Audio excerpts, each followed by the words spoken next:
The bullet tore through the saloon window 3 seconds before Sarah Makepeace heard the screaming. She dove behind the mahogany bar as glass exploded inward, showering the empty room with glittering shards that caught the late afternoon sun like 1,000 falling stars. Her hand went instinctively to the Colt .45 at her hip, the one she'd sworn 6 months ago she'd never draw again.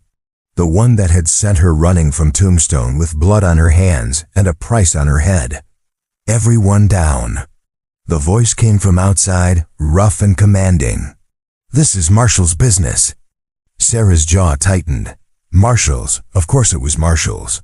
It was always Marshall's or bounty hunters these days, sniffing after her trail like dogs after a wounded deer. She'd thought she'd finally lost them when she crossed into New Mexico territory 2 weeks back, when she'd stumbled into the dying mining town of Redemption with nothing but the clothes on her back and a weariness that went bone deep. She risked a glance over the bar. Through the shattered window, she could see them 5 men on horseback, spread across the dusty main street. Their badges caught the light. Real lawmen then, not the hired guns she'd been dodging. That made it worse somehow, made it real.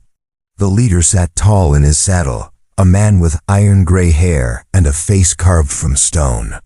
His duster hung open, revealing a brace of pistols and a Winchester rifle in his saddle holster. Deputy marshals flanked him on either side, hands resting on their weapons, eyes scanning the storefronts. "Sarah Makepeace." The gray-haired marshal's voice echoed off the false front buildings. "We know you're in there. Come out peaceable and nobody else has to die today. Nobody else has to die." The words hit her like a physical blow, because people had died. 3 men in Tombstone, and she'd pulled the trigger on every one of them. The fact that they deserved it, that they'd been beating an old prospector to death over a claim dispute, didn't matter to the law. Didn't matter that she'd given them every chance to walk away. All that mattered was that Sarah Makepeace, daughter of the infamous outlaw Blackjack Makepeace, had killed 3 men in cold blood. Or so the warrant read. The saloon's back door creaked open. Sarah spun, Colt drawn and cocked before her mind fully registered the movement. An old man stood in the doorway, hands raised, eyes wide with fear beneath bushy white eyebrows. "Easy there, miss," he whispered. "It's just me. Old Tom. I own this place." Sarah lowered the gun slightly, but didn't holster it. "Get out of here, Tom. This isn't your fight." "The hell it ain't." Tom shuffled forward, surprisingly spry for a man who had to be pushing 70. "This is my town. Those marshals out there, they don't give 2 damns about redemption. They'll tear this place apart looking for you, and we've got nothing left to tear." He wasn't wrong. Redemption was barely clinging to life as it was. The silver mine that had birthed the town had played out 3 years ago, and most folks had moved on. Those who remained were the stubborn ones, the broke ones, the ones with nowhere else to go. The main street was half empty, buildings standing like gap-toothed sentinels. The hotel had closed last winter.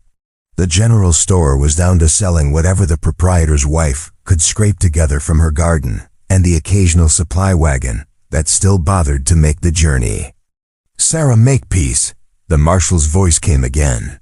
"I'm going to count to 10. Then we're coming in." "There's a way out," Tom said urgently. "Through the cellar. Tunnel that runs under the street bootlegger's route from the old days. Comes up in the livery stable. Your horse still there?" Sarah nodded slowly. She'd stabled the mare that morning, not expecting to need a quick exit. Stupid, she'd gotten soft, letting her guard down just because redemption felt like the end of the world. 1, the marshal's count began. "Why are you helping me?" Sarah asked. "You don't even know me." Tom's weathered face creased into something that might have been a smile. "Don't I? You've been here 2 weeks. In that time, you've helped Mrs. Ching fix her roof, taught the Brennan boy how to shoot straight enough to bring down game for his family. And just yesterday, you spent 6 hours helping Doc Holloway deliver the Morton baby when it came breech. You think I don't notice things like that? 2. Those marshals," Tom continued, They don't care about any of that. They see a warrant and a name. But I see someone who's been trying real hard to be better than her past. So I figure the least I can do is give you a chance to keep trying." Something caught in Sarah's throat. She'd been running for so long, expecting nothing from anyone. That simple kindness felt like a foreign language she'd almost forgotten how to speak. "3. The tunnel," she said. "Show me." Tom led her behind the bar to a trapdoor hidden beneath a worn rug. He hauled it open, revealing a ladder descending into darkness. The smell of damp earth and old wood rose up to meet them. 4. Go straight through, Tom said. "Keep right at the split, or you'll end up in a cave-in. And miss, whatever you did back in Tombstone, I don't care. But these folks here, they need someone like you. Someone who knows how to fight. We've got troubles coming that a few marshals won't fix. 5. Sarah paused at the top of the ladder. What kind of troubles? But there wasn't time. The crash of boots on the boardwalk outside told her the count was over, patience exhausted. She swung onto the ladder, and Tom lowered the trapdoor above her, plunging her into a darkness broken only by thin cracks of light filtering through the floorboards above. She descended quickly, her boots finding the rungs by feel. Above her, she heard the saloon doors crash open, heard the marshals' voices raised in anger. Tom's voice responded, calm and unhurried, playing the confused old man. Buying her time. Her feet hit packed earth. The tunnel stretched before her, a void of blackness that swallowed even the meager light from above. She felt along the rough wooden supports, her other hand keeping her Colt ready. The air was cool and thick, pressing against her skin like a living thing. She moved as quickly as she dared, counting her steps, trying to remember Tom's directions. Keep right at the split. How far until the split? How far to the stable? The tunnel curved, and suddenly there was light ahead, not much, just a gray suggestion of day filtering down from above. She picked up her pace, no longer needing to feel her way. The sound of raised voices reached her, muffled by earth and distance. The marshals hadn't found the tunnel yet, but they would. Men like that always did. The tunnel split, just as Tom had said. The left passage was partially collapsed, timber supports crushed under the weight of the earth. She went right, moving faster now, her heart hammering against her ribs. Not from fear, she'd made peace with fear a long time ago, but from something else. Anticipation, maybe. Or inevitability.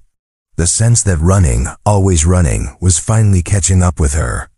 Another ladder appeared in the gloom, this one leading up to a trapdoor set in rough planking. She climbed, pressed her ear to the wood, listening. The sounds of the stable filtered through horses moving in their stalls, the rustle of hay, the creak of old timber. She pushed the door up slowly, keeping her Colt ready. The stable was empty save for the horses. Her mare, a tough little Mustang she'd named Copper for her rust-red coat, nickered softly from a stall near the back. Sarah pulled herself up and out, closing the trapdoor behind her. Going somewhere? Sarah froze. The voice came from the stable entrance, silhouetted against the late sun. A woman's voice, sharp and clear. Sarah's gun came up, trained on the figure. "Easy," the woman said, stepping forward into the light.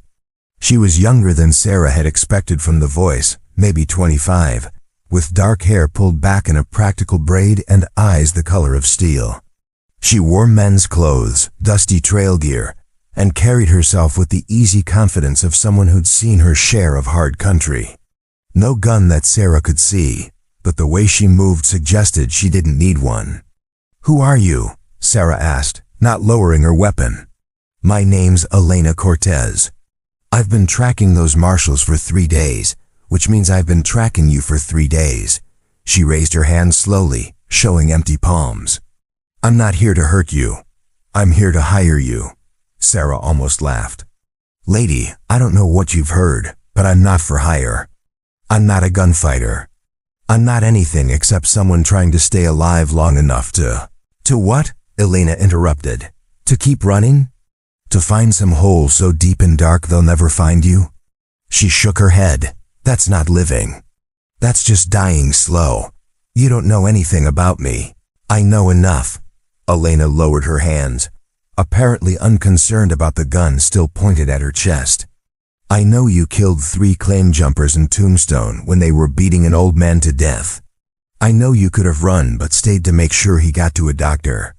I know the marshal's report called it murder, but 20 witnesses called it justice. And I know that Blackjack Makepeace's daughter swore she'd never be like her father, never draw a gun except to protect the innocent. Sarah's hand tightened on the Colt. You've done your homework.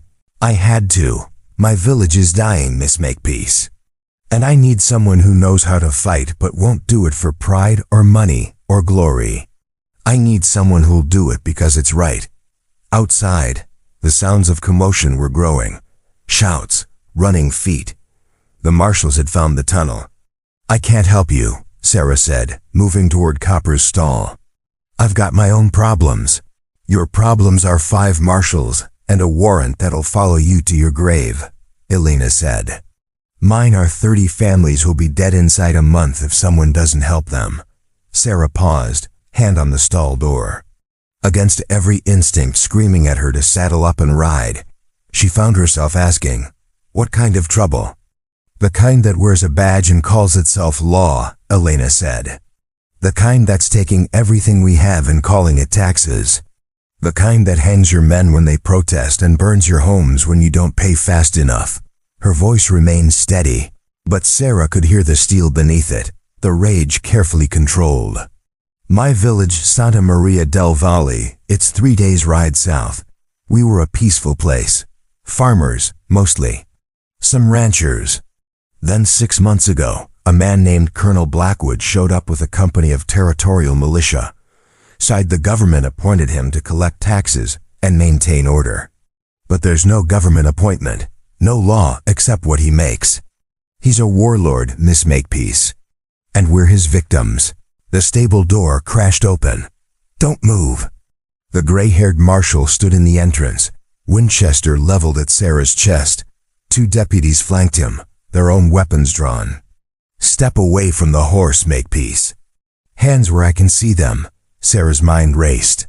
She could draw, she was fast, always had been, but not faster than 3 trained men with rifles already aimed.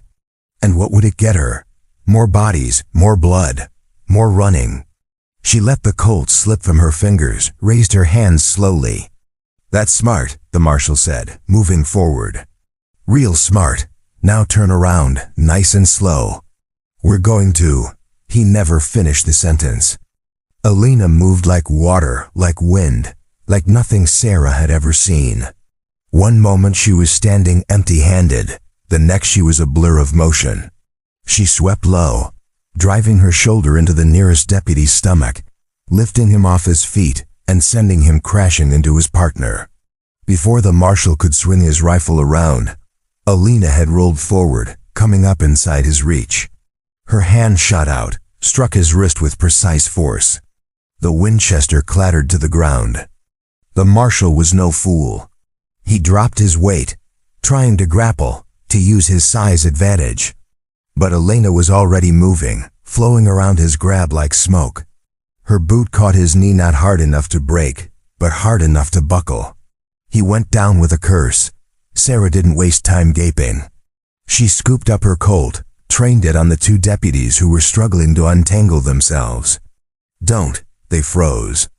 The marshal was back on his feet, favoring his struck knee but game. He reached for his sidearm. Elena's hand shot out again, lightning fast, and suddenly she was holding a knife Sarah hadn't seen her draw.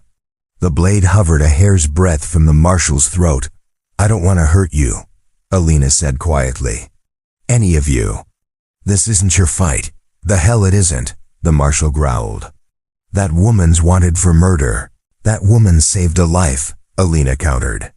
How many lives have you saved lately, Marshal? Or do you just follow orders and collect your pay? His jaw worked. I follow the law, then follow it back out that door, Elena said. Because if you try to take her, I promise you won't make it. And I keep my promises. For a long moment, nobody moved. The tableau held Sarah with her gun on the deputies, Elena with her knife at the marshal's throat, the afternoon sun streaming through the stable's gaps and painting everything in shades of gold and shadow. Then, from outside, a new voice called out, young, frightened, "Marshal Hayes, Marshal, please, we need help." The marshal's eyes flicked toward the entrance. Elena stepped back, lowering her knife. Sarah could see the calculation happening behind the lawman's eyes, duty versus pride versus whatever was happening outside. "Marshal Hayes," the voice came again, more urgent. "It's the Martinez family. Someone's dying." Hayes made his decision. He straightened, wincing at his injured knee. "This isn't over, Makepeace. Not by a long shot." "I know," Sarah said quietly. He limped toward the entrance, gesturing for his deputies to follow. At the threshold, he paused, looking back. "Whatever she's offering you, don't take it. Stay out of what's not your business. That's the only advice I can give you." Then he was gone, his deputies trailing behind him. The sounds of urgent conversation faded as they moved toward whatever crisis had called them away. Sarah lowered her gun, suddenly aware that her hands were shaking. "You could have killed them." "I could have," Elena agreed, sheathing her knife in a rig Sarah now noticed at her back. "But that wouldn't have solved anything. Dead marshals just bring more marshals. And then we'd both be running. We're both running anyway. You just bought us maybe an hour before they come back. Then I guess we'd better ride fast." Elena moved to one of the other stalls, where a powerful-looking black gelding waited. "My village is 3 days south. You can make it on your own in 2 if you leave me behind. But I'm asking you not to. I'm asking you to come help people who can't help themselves." Sarah looked at her Colt, still in her hand. Her father's gun. Black Jack Makepeace had been a thief, a murderer, a man who'd chosen violence over everything else. Sarah had spent her whole life trying to be different, trying to prove she wasn't her father's daughter. But every time she drew this gun, every time she was forced to fight, it felt like becoming him all over again. "Why me?" she asked. "You can fight. You obviously don't need me." "I can fight," Elena agreed, saddling her gelding with practiced efficiency. "But I'm one person. Blackwood has 40 men, maybe more. I need someone who thinks like a soldier, who can plan, who understands tactics. I need someone who's seen the elephant and came back alive. And I need someone the people will trust, someone with a reputation, even if it's complicated. My reputation is that I'm a killer." "No." Elena swung into her saddle, looked down at Sarah with those steel gray eyes. "Your reputation is that you stood up when you didn't have to, that you fought for someone weaker. That's exactly the kind of person we need." Outside, the commotion had died down. Sarah could hear Doc Holloway's voice, calm and professional, dealing with whatever emergency had pulled the marshals away. She thought about Tom lying to federal lawmen to give her a chance. About the people of Redemption, struggling to survive in a dying town but still finding time to notice kindness. About Elena's village, wherever it was, and the families facing down a warlord with no one to help them. She thought about running, always running. Dying slow. Sarah holstered her Colt, moved to Copper's stall, and began saddling the mare. 3 days? Give or take. And you really think we can take on 40 armed men? Elena's smile was grim. I think we have to try. Because nobody else will. Sarah cinched the saddle tight, checked her supplies, her ammunition, her water. Everything she owned fit in 2 saddlebags and a bedroll. The life of a fugitive distilled down to what could be carried on horseback. If I do this, Sarah said, swinging into the saddle, it's not because I'm a hero. It's not because I think I can save anyone. I'm doing it because running hasn't worked, and maybe fighting for something bigger than myself will. That's good enough, Elena said. They rode out the back of the stable, taking the long way around the edge of town. Sarah caught one last glimpse of Redemption, the false front buildings, the dusty street, the people going about their desperate daily business of survival. Old Tom stood on the saloon porch, watching them go. He raised one hand in a small wave. Sarah returned it. Then they were in the desert, riding south under a sky going purple with evening. The heat of the day was fading, giving way to the cool that would turn cold by midnight. Their horses' hooves drummed a steady rhythm against the hard-packed earth. "Tell me about Santa Maria del Valle," Sarah said after they'd ridden in silence for an hour. "Everything. If I'm going to help, I need to know what we're facing." Elena took a breath and began to speak.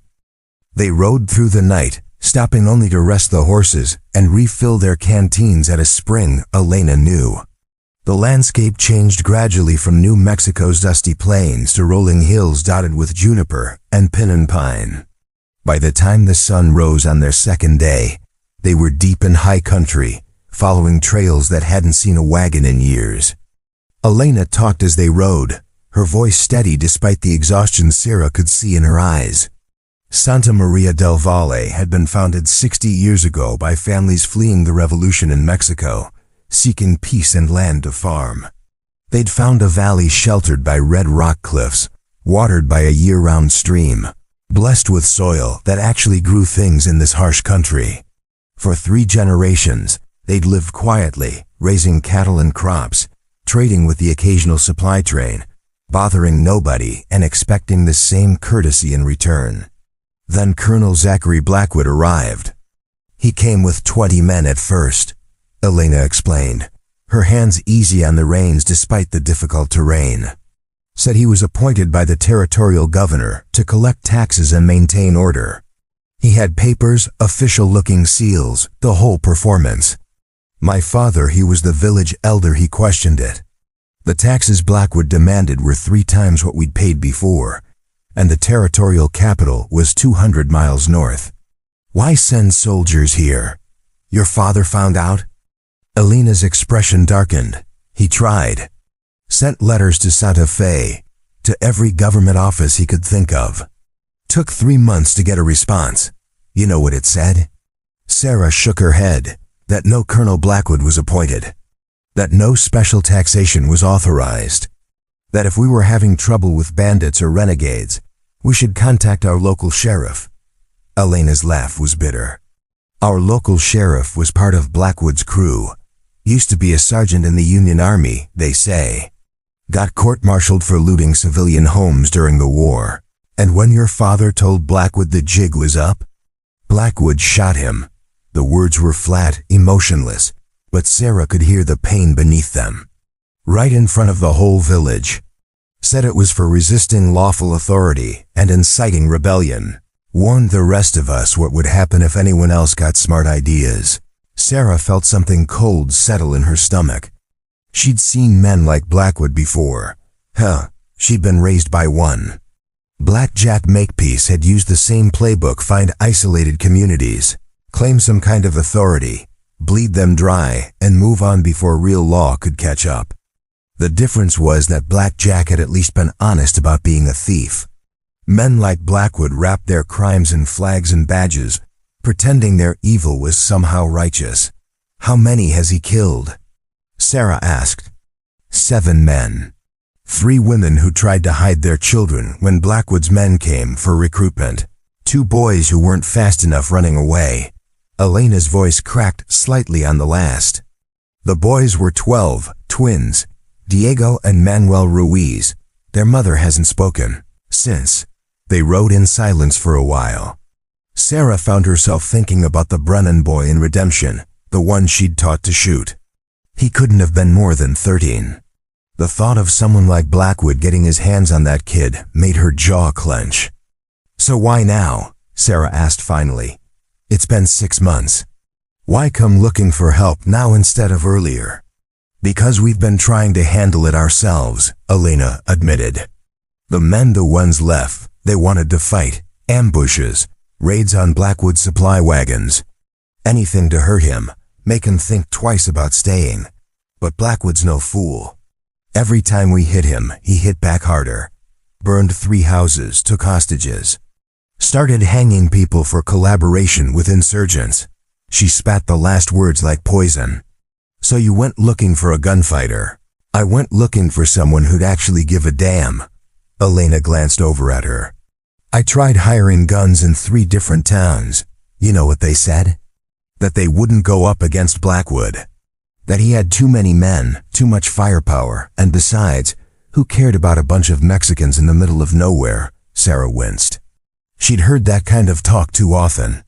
People writing off entire communities because of the color of their skin or the sound of their names. As if suffering didn't count unless it happened to the right kind of people. So you tracked me down instead, Sarah said. A wanted woman with a price on her head. That was your backup plan? You were my first plan, Elena corrected. I heard about Tombstone a month ago. Heard that Blackjack's daughter drew iron on 3 claim jumpers and put them all down before they could blink. Heard she did it to save a stranger's life. I figured anyone willing to throw away their freedom for someone they didn't know might be willing to fight for people who actually needed help. That's a big assumption. Maybe. But here you are. She had a point. They crested a ridge as the sun reached its zenith, and Elena reined in her gelding. Sarah stopped beside her, following the other woman's gaze down into the valley below. Santa Maria del Valle spread before them like something from a dream or a memory of better times. The valley was perhaps 2 miles across, sheltered by towering red cliffs on 3 sides and opening to the south. A stream wound through its center, lined with cottonwoods that provided shade and water. Fields stretched in neat rectangles, some showing the green of winter wheat, others lying fallow. Cattle grazed in pastures near the stream. Adobe houses clustered at the valley's heart, their walls the same red gold as the cliffs, their windows dark and watching. But something was wrong with the picture. It took Sarah a moment to place what bothered her, and then she saw it. Smoke. Not the friendly smoke of cooking fires or forges, but the black, greasy smoke of things that shouldn't be burning. It rose from the far end of the valley, staining the clean blue sky. No, Elena breathed. She kicked her horse forward, sending the gelding plunging down the slope at a pace that made Sarah's gut clench. Sarah followed, keeping Copper on Elena's trail, trusting the Mare's mountain breeding to keep her footed on the treacherous descent. They hit the valley floor at a gallop, thundering past empty fields and scattered cattle that barely looked up at their passage. As they approached the village, Sarah could see people in the streets running, shouting, forming a bucket brigade from the stream to wherever the fire was. The smoke was thicker here, acrid and choking. Her eyes watered as they rode into the village proper. Elena didn't slow down. She guided her gelding through the chaos with the sure knowledge of someone who'd grown up here, knowing every street and alley. Sarah stayed close, her hand dropping instinctively to her Colt, even though she couldn't see an enemy to fight. They rounded a corner and found the source of the smoke. A house was burning, or rather, what was left of one. The fire had already consumed most of the structure, leaving only blackened adobe walls and collapsed roof beams. People surrounded it, throwing water with desperate urgency despite the obvious fact that the building was lost. They were trying to keep the fire from spreading to the neighboring houses. Elena vaulted from her saddle before her horse had fully stopped. She grabbed a bucket from someone's hands and joined the line, working with practiced efficiency. Sarah dismounted more slowly, taking in the scene with a tactical eye. The fire was contained, barely.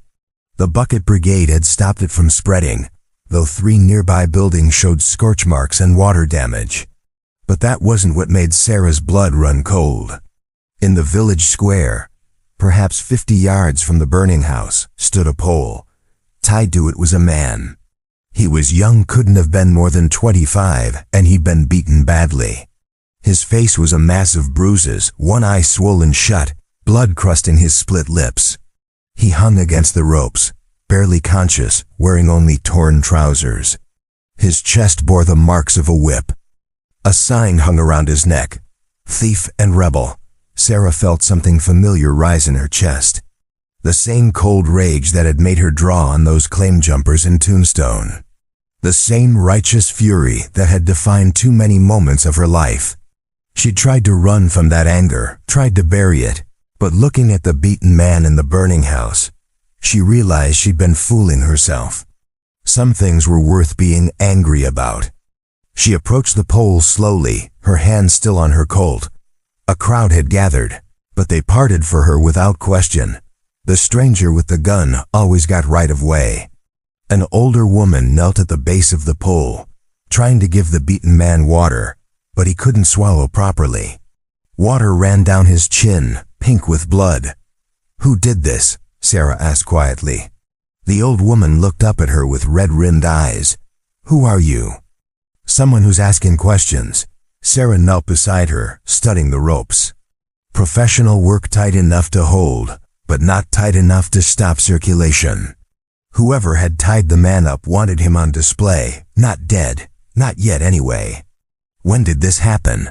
"This morning. Just after dawn." The woman's accent was thick, her English careful. "They came with torches and guns, dragged Miguel from his bed, said he stole from them. Said he was planning rebellion. Did he?" The woman's eyes flashed. "He stole nothing. He is a good boy, a farmer, he." She stopped, looked at Sarah more carefully. "You are the one Elena went to find? The gunfighter?" "I'm the one who's here," Sarah said, which wasn't quite an answer but was all she could offer.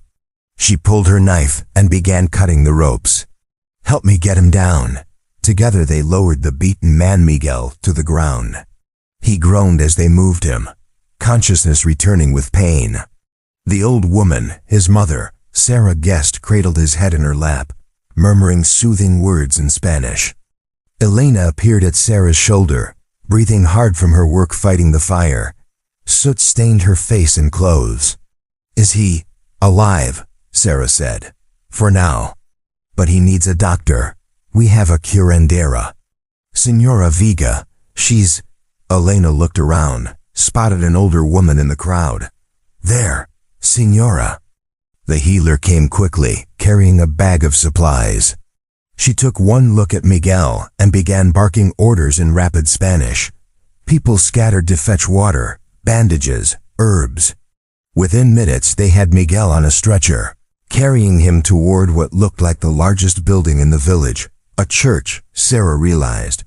Old mission style, with thick walls and a bell tower. Elena started to follow, but Sarah caught her arm. "What happened here?" "Exactly?" Elena's face was grim. "Blackwood's men had to be. This is his style, pick someone. Accuse them of something, make an example. The fire's a bonus. Reminds everyone what happens if they don't cooperate. Where is Blackwood? Where are his men?" "He has a compound about 5 miles south. Old Spanish fort from the war with Mexico. Stone walls, watchtowers, the works. He uses it as his base." Elena wiped soot from her face, leaving a smear.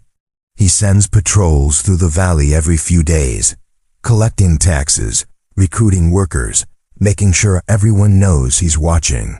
Sarah scanned the valley, noting the positions of the houses, the lay of the land, the approaches and escapes. Old habits from a childhood spent learning her father's trade. Black Jack Makepeace might have been a bastard, but he'd been a thorough teacher. When's the next patrol due? Could be any time. They don't keep a schedule, makes it harder to plan anything. Elena looked at Sarah, and something in her expression shifted. "You're really going to do this? Fight them?" "I'm going to do something," Sarah said. "I haven't figured out what yet." They walked toward the church, leaving Copper and Elena's gelding tied near a watering trough. People watched them pass, their faces a mix of hope and suspicion. Sarah was used to that look. The stranger who might be salvation or just another problem. The outsider who needed to prove herself before trust would be given. Inside the church, Senora Vega had Miguel laid out on a table near the altar. She worked quickly, cleaning wounds, applying poultices, muttering prayers or curses. Sarah couldn't tell which. Miguel was conscious now, though barely. His one good eye tracked Sarah as she approached. "Agua," he whispered. Sarah found a dipper, held it to his lips. He drank carefully, wincing at every swallow. When he'd had enough, he tried to speak, but Senora Vega shushed him with a sharp word. "He needs rest," the healer said in heavily accented English. "No talking. Maybe tomorrow." I just need to know one thing, Sarah said. She leaned close to Miguel, keeping her voice gentle.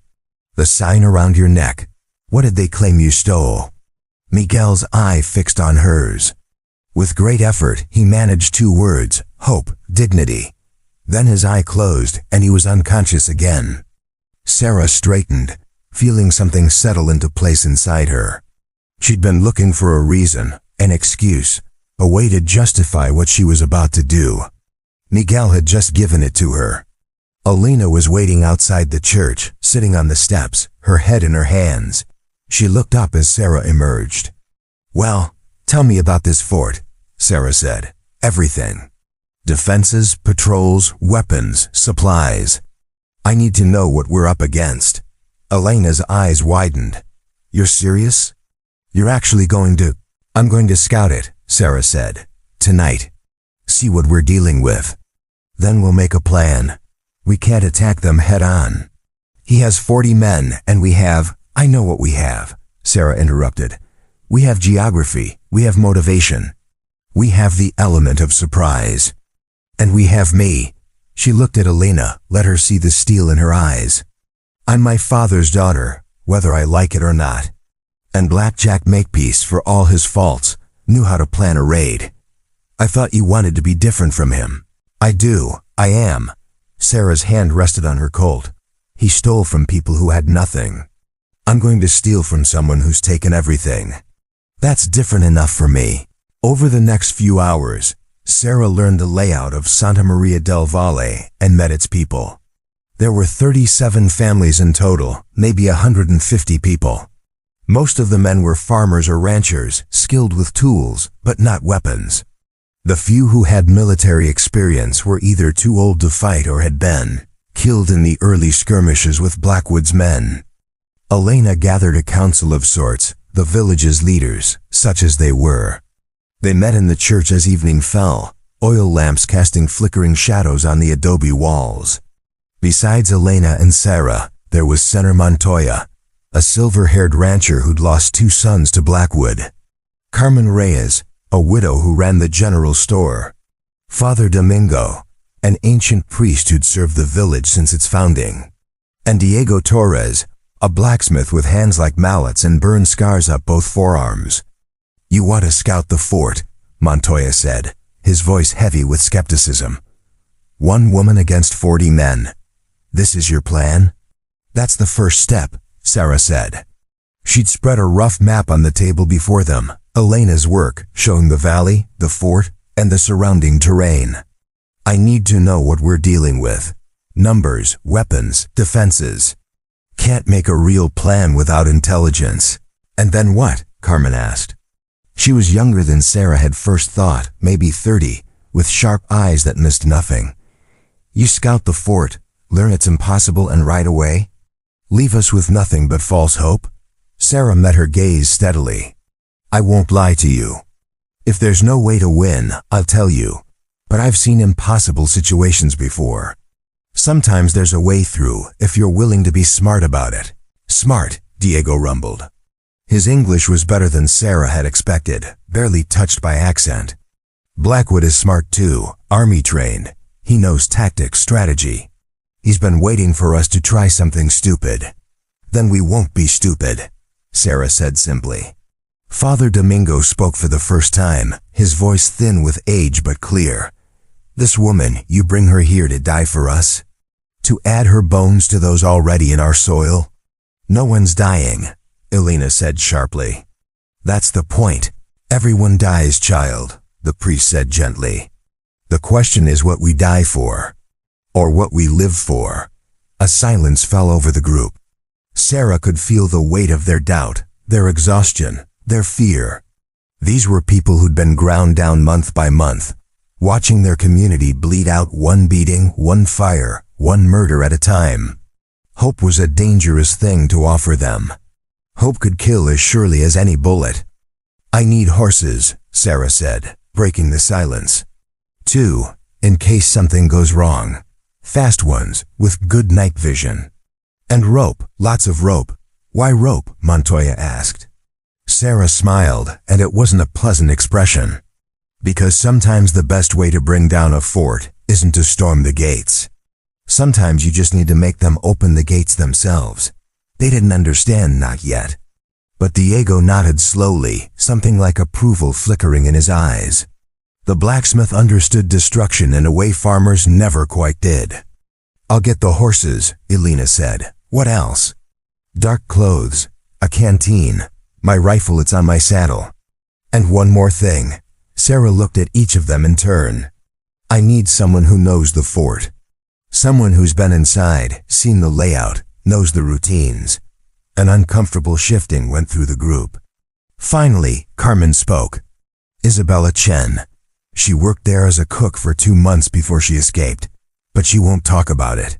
What they did to her, I'll talk to her," Elena said quickly. "If anyone can get through, I can." Sarah nodded. "Do it." "I leave at midnight." The council broke up, each member heading off to their assigned tasks or their homes. Sarah found herself alone in the church with Father Domingo, who was trimming the lamp wicks with arthritic fingers. "You don't think this will work?" Sarah said. It wasn't a question.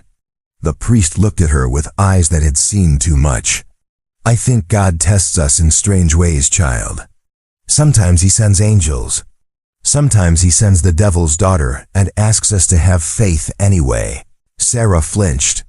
"You know who my father was. The whole territory knows Blackjack Makepeace. The man who robbed more trains than Jesse James and killed more men than Billy the Kid." Father Domingo finished with the lamps, turned to face her fully. "But I also know you are not your father. The child is not responsible for the parent's sins. Tell that to the marshals chasing me. The law sees in black and white. God sees in something more." He moved toward the door, paused.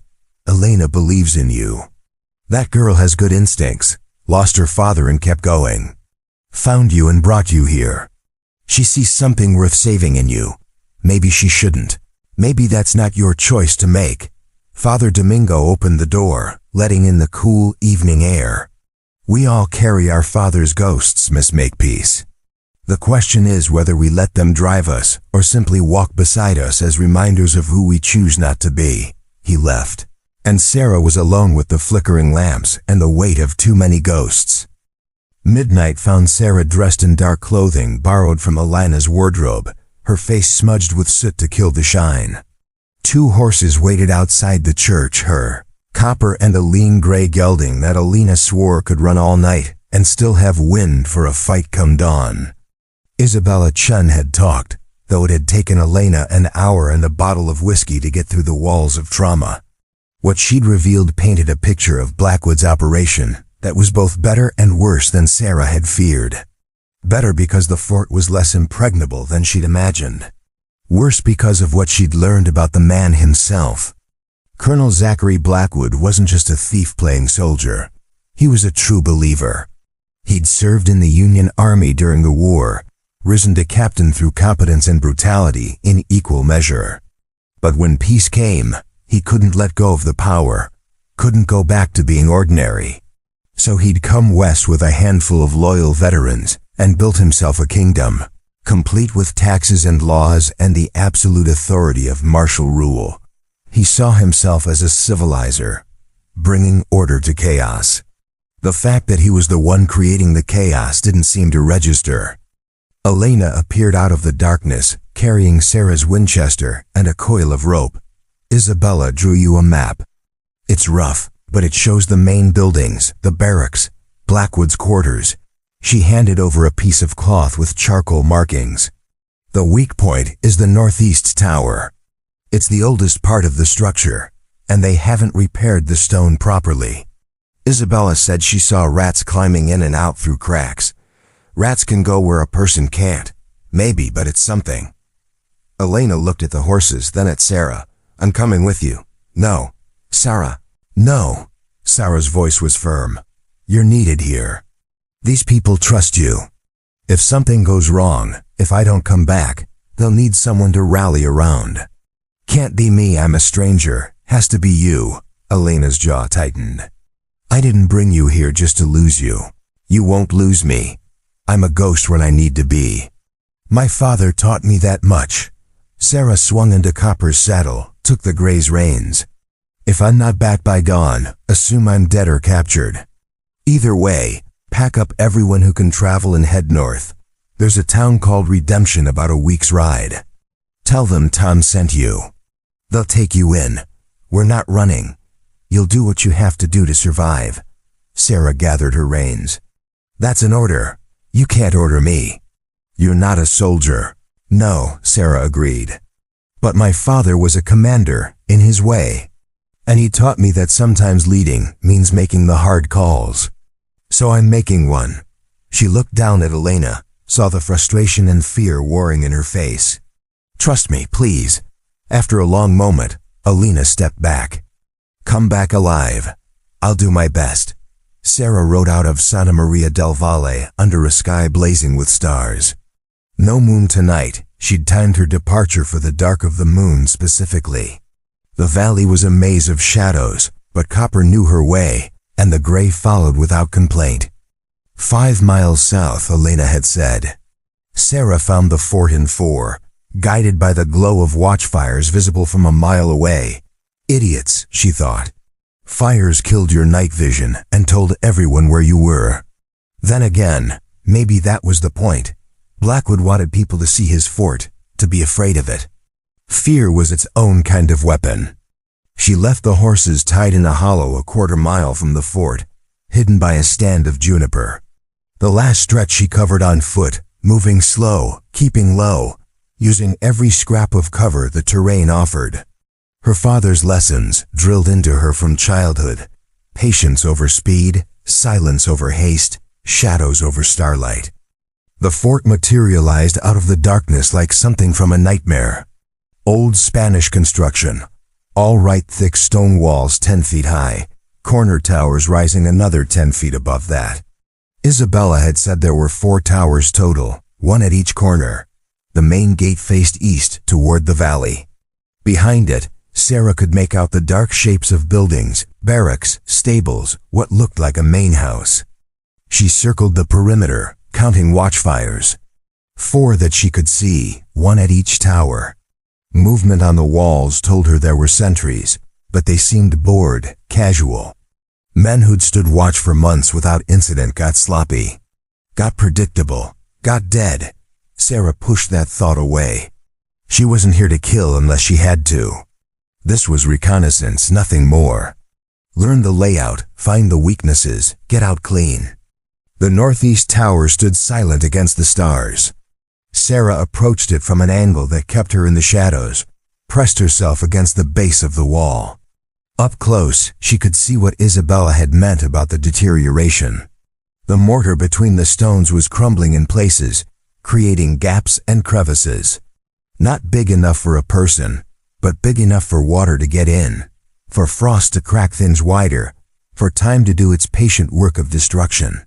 She heard voices from above the sentries talking. Their words drifted down in fragments. Think he'll hang tomorrow? Miguel? Nah.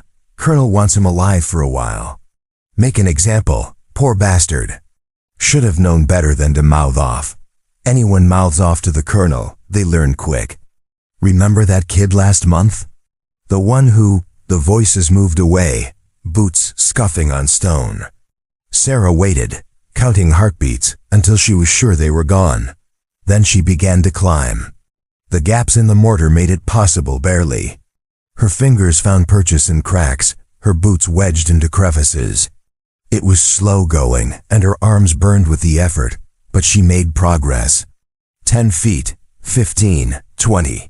She pulled herself onto the walkway behind the tower, breathing hard, listening. The sentries were 2 towers over now, their voices carried on the night wind. She had maybe 5 minutes before they completed their circuit and came back. From her vantage point, Sarah could see the entire compound. The main building was indeed grand 2 stories, with a covered porch and actual glass windows. Blackwood's quarters had to be. The barracks flanked it on both sides, long low structures that could house maybe 20 men each. That matched Isabella's count of 40 soldiers. A stable stood near the main gate, and beside it, what looked like an armory. But what caught Sarah's attention was the cage. It stood in the center of the compound, a crude thing made of iron bars and wooden posts. Maybe 8 feet on a side, open to the elements. And inside it, slumped against the bars, was a man. Sarah's hands tightened on the stone. She couldn't make out details from this distance, but the posture was unmistakable, someone beaten, broken, barely conscious. A prisoner on display, just like Miguel had been. Movement below drew her eye. A door opened in the main building, spilling lamplight across the dirt courtyard. A man emerged, tall and straight-backed, moving with the easy confidence of absolute authority. Even at this distance, Sarah could see the military bearing, the expensive clothes, the silver hair gleaming in the light. Colonel Zachary Blackwood. He walked across the courtyard toward the cage, his boots making crisp sounds against the packed earth. 2 men followed him, guards or aides, both armed. Blackwood stopped at the cage, looked down at the prisoner. "Water," the prisoner croaked. Sarah could hear him clearly in the night silence. "Please. Begging now, are we?" Blackwood's voice was cultured, educated. A Virginia accent, if Sarah wasn't mistaken. "That's progress, I suppose. Yesterday you were still making threats. I told you ... nothing. Because there's nothing to tell. I know that." Blackwood's tone was almost gentle. "You think I don't understand? You're a farmer, a simple man. You don't have plans or plots. You just work your land and hope to be left alone. Then, let me go." "I can't do that."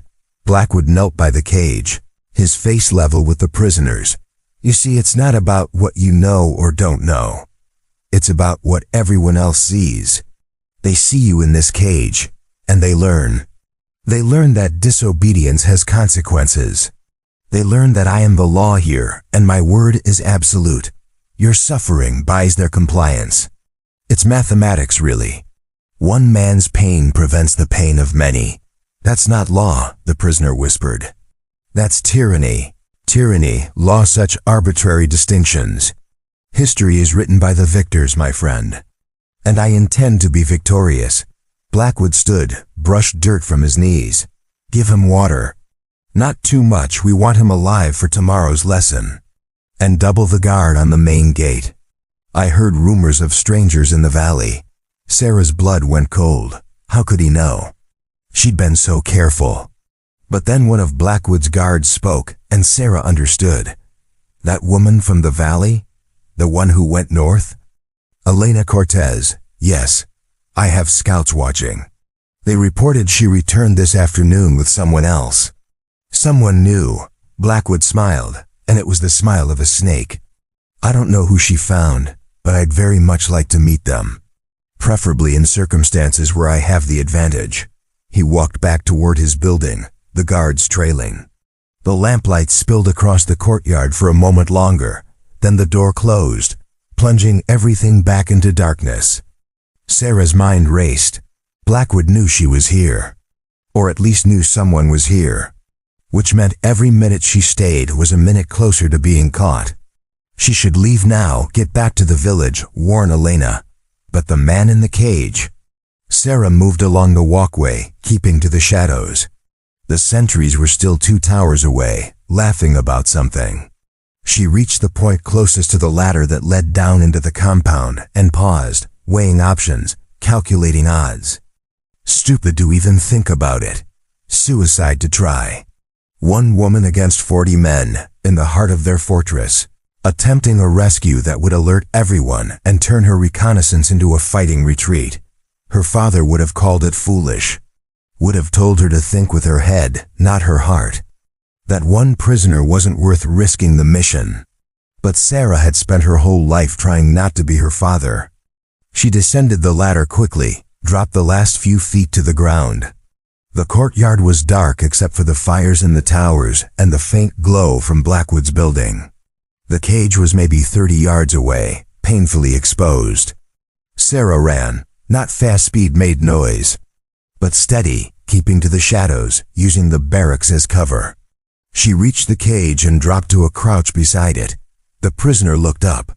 He was older than she'd thought, maybe 50, with gray in his beard and scars on his face that spoke of hard living. His eyes widened when he saw her. "Who?" "Quiet," Sarah whispered. She pulled her knife, began working on the lock. It was a simple padlock, but crude, and the keyhole was rusted. She needed a pick, not a knife, but she'd work with what she had. "You shouldn't be here," the prisoner whispered. "They'll kill you, probably. Lock stuck. Leave me." "Save yourself." "Can't do that." The knife was getting nowhere. Sarah switched tactics, wedged the blade between the lock's shackle and body, applied pressure. The metal groaned softly. "Who are you?" "Nobody. Farmer. Name's Garcia." "What did you do to end up in here, Garcia?" "Complained about the taxes. Said they were illegal." "Got brave, I guess." He coughed, and Sarah saw blood on his lips. Broken ribs may be worse. Or stupid. Hard to tell the difference sometimes. "Yeah," Sarah agreed. "I know that feeling." The lock shackle bent slightly. Not enough to open it, but enough to give her hope. She applied more pressure, felt the metal starting to give. Then light flooded the courtyard. Torches, dozens of them, lighting up all at once. Sarah spun, knife still in hand, and found herself surrounded. Men emerging from the barracks, from the shadows, from positions she hadn't even known to look for. 20 men at least, all armed, all trained on her. And in front of them all, standing on his porch with a torch in one hand and a smile on his face, was Colonel Blackwood. "Well," he said pleasantly, "that was easier than I expected." "Gallant of you, miss. I'm sorry. I don't believe I caught your name, but ultimately foolish. Did you really think I'd leave a prisoner unguarded? That I wouldn't anticipate rescue attempts?" Sarah said nothing. Her hand moved toward her Colt, but Blackwood's skin. "I wouldn't. My men are excellent shots, and you're very exposed. Better to surrender now and avoid further bloodshed." "Whose blood?" Sarah asked. "Because if shooting starts, I'm taking you first." Blackwood's eyebrows rose. Bold words. "But statistics are against you, my dear. You might kill me, possibly, but my men would cut you down immediately after." "And then what?" "Mr. Garcia here dies. The village you're trying to protect gets a visit from soldiers with torches and short tempers." Was one life worth all of that? Sarah's grip on the knife tightened. He was right, damn him. This was a losing play. She'd walked into a trap, and now everyone would pay for her mistake. "Sarah!" The shout came from outside the walls. Elena's voice, raw with desperation. "Sarah, get out of there!" Blackwood turned toward the sound, interested. "Ah, Miss Cortez. How nice of you to join us. Why don't you come in?" "The gate's open." "Run, Elena," Sarah shouted. "Get back to the village. Get everyone out." But Elena appeared in the gate, alone, weaponless. She stood in the torchlight like a ghost, her face pale but resolute.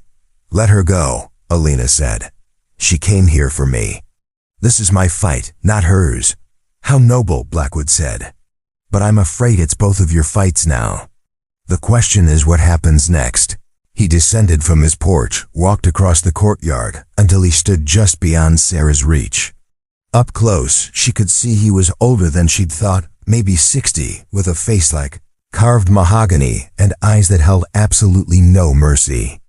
"Here's what's going to happen," Blackwood said. "You're both going to drop your weapons. You're going to come quietly. And in the morning, the three of you, Miss Makepeace, Miss Cortez, and Mr. Garcia, are going to hang in the village square as a lesson to anyone else who thinks rebellion is wise. Clean, simple, effective. There's another option," Sarah said quietly. "Oh, do tell. You let them both go, and I stay one prisoner for two." "That's a good trade." Garcia made a sound of protest from the cage. Elena started forward, but Blackwood's men blocked her. "Why would I do that?" Blackwood asked. "Because I'm worth more." Sarah met his eyes. "I'm Sarah Makepeace, Black Jack's daughter. There's a price on my head in 3 territories. $5,000, last I checked. Federal marshals want me for murder. You turn me in, that's real money." That's recognition from real authorities. That's a step toward the legitimacy you want. Blackwood's expression shifted. Makepeace, yes, I've heard of you. Tombstone, wasn't it? 3 men dead. They were beating an old man to death. I'm sure they were, and I'm sure you're a very noble person. Blackwood smiled. But here's what I don't understand. If you're such a selfless hero, why do you think I'd let anyone go? Why wouldn't I simply keep all 3 of you and collect my rewards accordingly? Because keeping me alive is harder than you think, Sarah said. I'm trouble, real trouble. The kind that might make you wish you'd taken the deal. Let them go, and I'll come quiet. Try to keep all of us, and I promise you, someone's dying tonight. Maybe me, but definitely you. For a long moment, Blackwood studied her. Then he laughed, a genuine sound of amusement. You know what? I like you. You've got sand. More than anyone from that pathetic village has shown. And I admire courage, even when it's foolish. He turned to his men, new orders. Put Miss Makepeace in the cage. Escort Miss Cortez back to the village with a message. Any further acts of rebellion will result in Miss Makepeace's execution. And bring Mr. Garcia inside. I want the doctor to look at him. What? Sarah felt her world tilt. You offered yourself for them, Blackwood said. I'm accepting, with modifications. I won't hang Miss Cortez yet. And I'll treat Mr. Garcia's wounds. But you stay here as my guest. Insurance against further troublemaking. If your village behaves, you live. If they don't, well, he shrugged. We'll cross that bridge when we come to it. No. Elena surged forward, but Blackwood's men grabbed her. Sarah, don't do this. Sarah looked at her, at the desperation in her eyes. Thought about the village, about Miguel and Isabella and all the others whose names she didn't even know. Thought about the choice her father would have made save himself, every time. She made the opposite choice. It's done, Sarah said. She dropped her knife, raised her hands. I surrender. On the condition that you keep your word. Garcia gets treatment. Elena goes free. And the village is left alone as long as I'm your prisoner. Agreed, Blackwood said smoothly. I always keep my word, Miss Makepeace. It's what separates men of honor from common criminals. His men moved forward, took Sarah's Colt, searched her for other weapons. They found 2 more knives, a derringer in her boot, and a leather cord she kept for garroting. Professional collection. These weren't farm boys playing soldier. These were real military men. They pushed Garcia toward the main building and Elena toward the gate. Elena fought them every step, screaming Sarah's name, cursing Blackwood in 2 languages. But she went. And Garcia, barely conscious, was carried away to whatever passed for medical care here. Sarah they put in the cage, locking it with a new padlock Blackwood produced from his pocket. The colonel knelt beside the bars, his face level with hers. You really thought you could rescue him? 1 woman against my entire compound. Had to try. Had to? Blackwood tilted his head. Or wanted to. There's a difference. Need versus desire. Duty versus pride. He stood, brushed off his knees. You're just like your father, you know. Black Jack never could resist making a grand gesture. It's what got him killed in the end. I'm nothing like my father. Keep telling yourself that. Maybe you'll believe it eventually. Blackwood walked back toward his building, paused at the door. Get some rest, Miss Makepeace. Tomorrow we have much to discuss. I think you and I might be able to help each other, if you're willing to be reasonable. The door closed, the torches dimmed, and Sarah was alone in the cage, surrounded by 40 armed men in a fortress she couldn't escape. Having just sacrificed her freedom for 2 people she barely knew, her father would have called her a fool. Sarah called it the first good decision she'd made in years. Dawn came slowly to the fort, painting the stone walls pink and gold. Sarah watched it from her cage, her body aching from a night spent sitting on hard ground. She hadn't slept, couldn't, with guards posted 10 feet away and the constant awareness that 1 wrong move could end everything. But she'd thought, planned, calculated. Being in the cage gave her something she hadn't had last night, time to observe. As the fort woke around her, she counted men 37, not 40.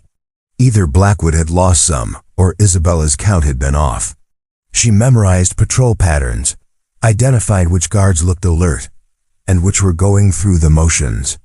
She noted the armory's location, the stable's vulnerabilities, the fact that the main gate stayed open during daylight hours. Information was ammunition. Her father had taught her that too. Blackwood emerged from his building around 9, freshly shaved and dressed like he was heading to a military review. He crossed to the cage carrying a chair, which he positioned just outside the bars before sitting down.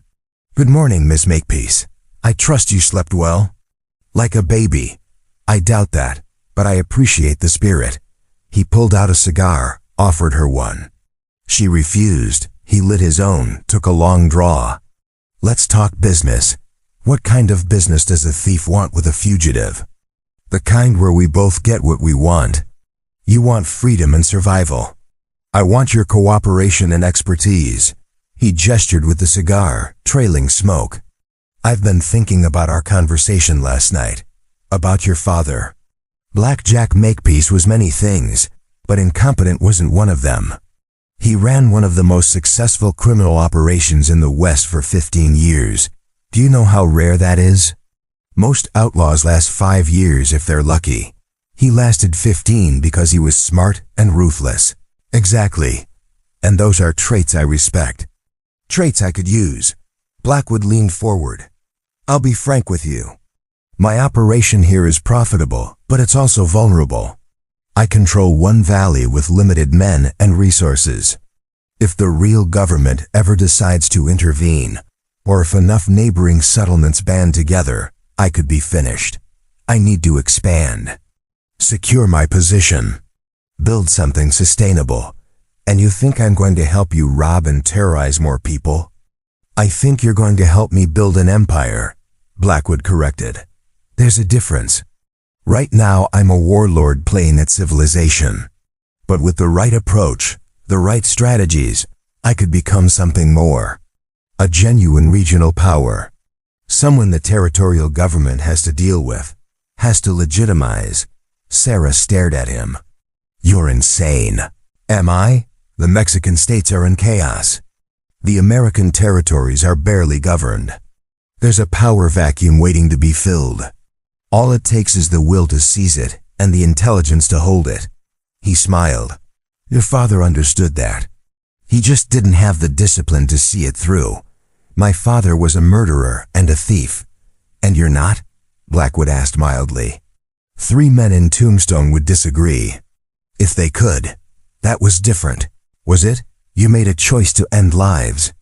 The justification you tell yourself might be prettier than your father's, but the result is the same. Death by your hand. He took another draw on his cigar. "We're all criminals here, Miss Makepeace. The only question is whether we're smart criminals or dead ones." Sarah felt something cold in her chest. Because part of what he was saying was true. She had killed. She did carry that weight. The fact that she'd had reasons, good reasons, didn't change the fundamental truth. She'd looked men in the eye and pulled the trigger. But that didn't make her like Blackwood. Didn't make what he was doing right.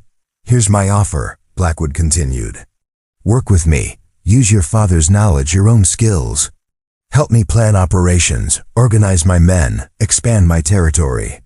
In exchange, I'll let the village go. No more taxes. No more harassment. They can live their lives in peace. Until you need them again. Until I don't need them at all. That's the goal. Build something big enough that one small village doesn't matter." He stubbed out his cigar. "Think about it. One village saved. Hundreds of lives spared. All it costs is your cooperation. Seems like a fair trade. What about Garcia, Elena?" "Garcia's recovering. Broken ribs, some internal bruising, but he'll live. Elena's back in the village, presumably rallying the troops for some doomed rescue attempt. Neither of them needs to die." Blackwood stood, picking up his chair. "You have until noon to decide. After that, I'll assume your answer is no, and we'll proceed with the original plan. Public execution, burned village, the works. Your choice." He walked away, leaving Sarah alone with her thoughts and the weight of an impossible decision. The morning stretched, guards changed. Men went about their duties, cleaning weapons, tending horses, drilling in formation. Blackwood ran a tight operation, military discipline evident in everything. These weren't bandits, they were soldiers. That made them more dangerous and possibly more predictable. Around 11, a commotion at the gate drew Sarah's attention. A rider had arrived, his horse lathered and blowing. He spoke urgently with the gate guards, who immediately ran for Blackwood's building. Within minutes, the colonel emerged, his face tight. He crossed to Sarah's cage. "It seems your marshal friends have tracked you here." Sarah's heart sank. "Hayes?" "Marshal Hayes and 4 deputies, about 2 hours south. My scouts picked them up this morning." Blackwood's expression was calculating. "This complicates things. If they arrive and find you here, I'll have to surrender you. Federal law and all that. On the other hand, if you're not here when they arrive ... you'd let me go?" "I'd let you escape. There's a difference. You'd still owe me, and we'd still have our arrangement." He pulled out the cage key. "But you'd be free to deal with the marshals on your terms, not mine. All you have to do is agree to my offer." Sarah's mind raced. If Hayes arrived and Blackwood turned her over, she'd hang. The evidence from Tombstone was damning enough, and any judge would see her name and make assumptions. But if she accepted Blackwood's deal, she'd be selling out to a tyrant, becoming the thing she'd spent her life trying not to be. "Or," Blackwood continued, "you can stay in that cage. Let the marshals take you. And watch from the gallows while I burn Santa Maria del Valle to the ground out of spite. Because if I can't have your cooperation, I don't need your village as leverage." There it was, the real choice. Her life or theirs. Her principles or their survival. "I need time," Sarah said. "You have 1 hour.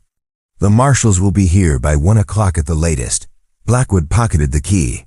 "Choose wisely, Miss Makepeace. Some decisions you only get to make once." The next hour was the longest of Sarah's life. She sat in the cage, watching the fort's activity, thinking about options that didn't exist. Every path led to compromise or death. Every choice carried a cost she wasn't sure she could pay. And then she heard it, a sound from outside the walls. Distant at first, then growing closer. Horses, lots of them. But not from the south, where Hayes and his marshals should have been coming from.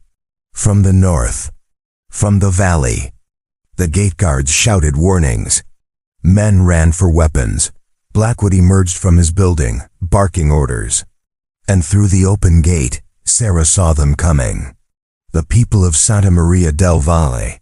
Not an army, they didn't have the numbers or the weapons for that, but everyone who could ride or walk or be carried. Men, women, teenagers, even some children. Maybe 100 people in all, spread across the valley approach, carrying whatever they had: farm tools, hunting rifles, kitchen knives. And at their head, riding that big black gelding like an avenging angel, was Alina. Sarah's blood went cold. "No, Alina, no, you idiot." But Alina was riding hard, the villagers streaming behind her. Not attacking, not yet. Just advancing, an unstoppable tide of desperate humanity. Blackwood's men formed up at the gate, rifles ready. The colonel himself stood on his porch, his face carved from stone. "Stand down," he shouted. "Turn back, or we open fire." Elena reined in her horse 50 yards from the gate, the villagers spreading out behind her. She sat tall in the saddle, and her voice carried across the distance, clear and strong. "We've come for Sarah Makepeace. Release her, and we'll leave peacefully." "You're in no position to make demands, Miss Cortez," Blackwood called back. "I have 40 men with rifles. You have farmers with pitchforks. This is suicide. Then let it be suicide." Elena's voice cracked with emotion. "We're done running. Done hiding. Done letting you take everything from us. If we die today, at least we die standing up." A roar of agreement went up from the villagers.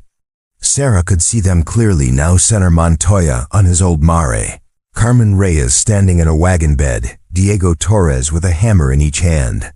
Father Domingo was there too, ancient and bent, holding a crucifix instead of a weapon. Even Miguel, still bandaged and barely able to stand, leaned against Isabella Chun as they stood with the others. They'd come, all of them. For her. Sarah felt something break open inside her chest. These people didn't know her. Had no reason to risk everything for a stranger with a price on her head. But here they were anyway, facing down certain death because she'd been willing to sit in a cage for them. "Colonel," Sarah called out. "Colonel Blackwood." He turned, looked at her. "Let me talk to them," Sarah said. 5 minutes, that's all I need. Then I'll give you my answer to your offer." Blackwood considered, then nodded. 5 minutes. "But my men stay ready. And if anyone tries anything stupid, we start shooting." He gestured, and one of his soldiers unlocked the cage. Sarah stepped out, her legs stiff from the night's confinement. She walked to the gate, through the line of Blackwood's men, until she stood at the threshold between the fort and the valley. Elena dismounted, started forward. Sarah raised a hand, stopping her. "Don't," Sarah said. "Don't come closer. If this goes bad, I need you back with your people. Sarah, we can fight them." "No, you can't." Sarah's voice was gentle but firm. "He's right. This is suicide.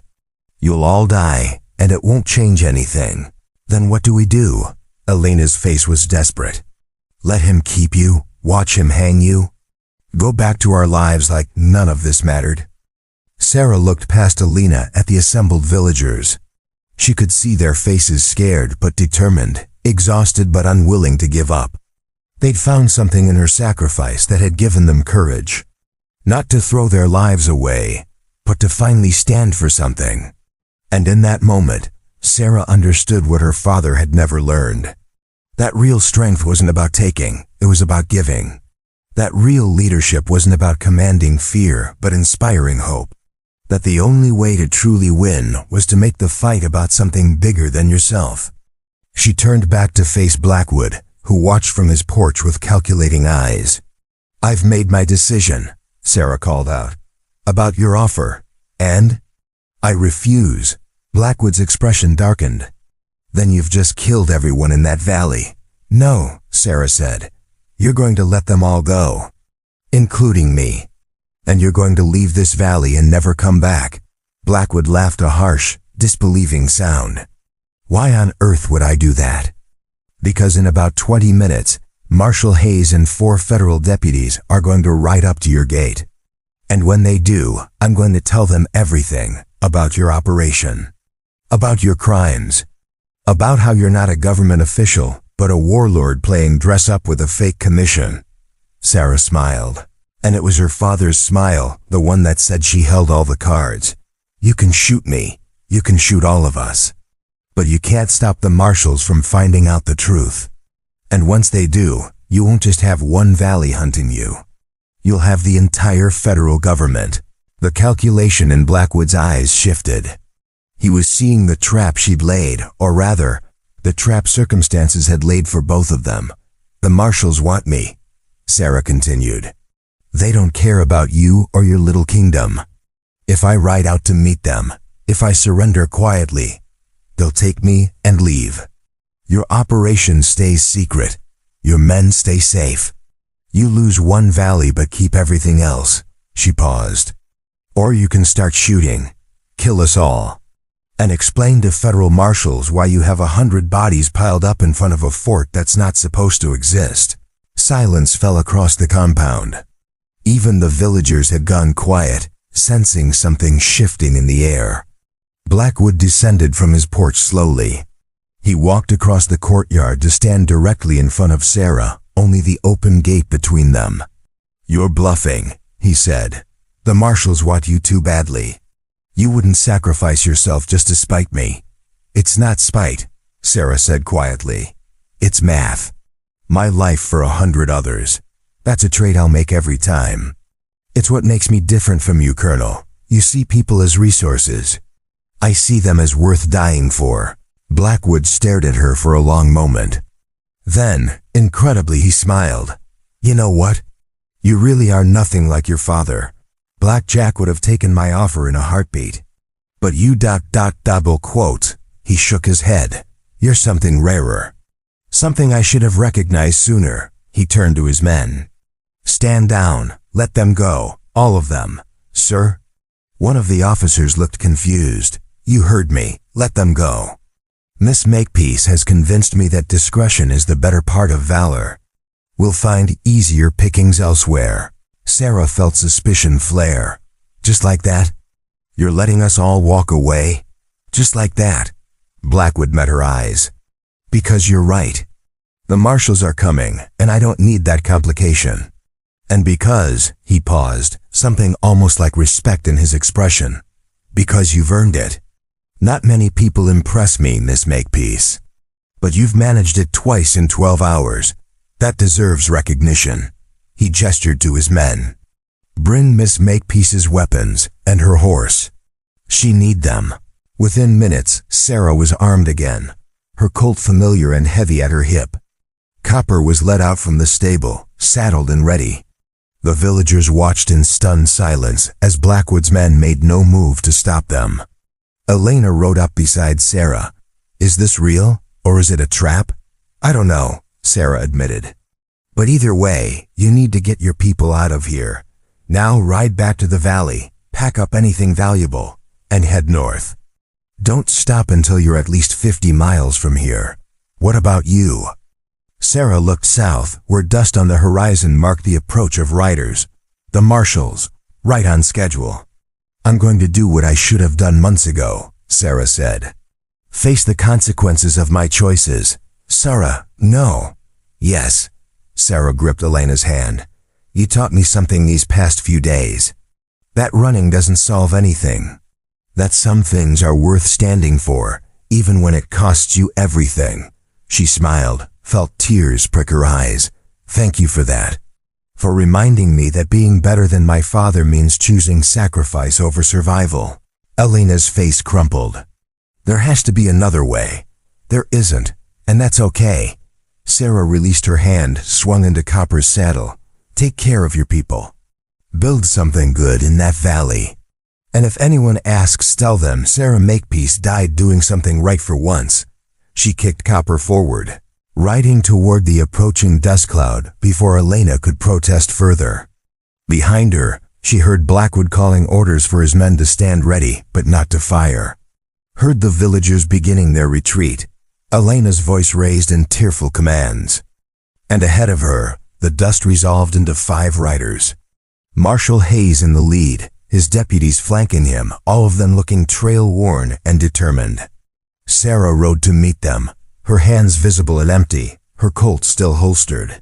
She stopped 20 yards out and waited. Hayes reined in his horse, his weathered face showing surprise. Makepeace. I'll be damned.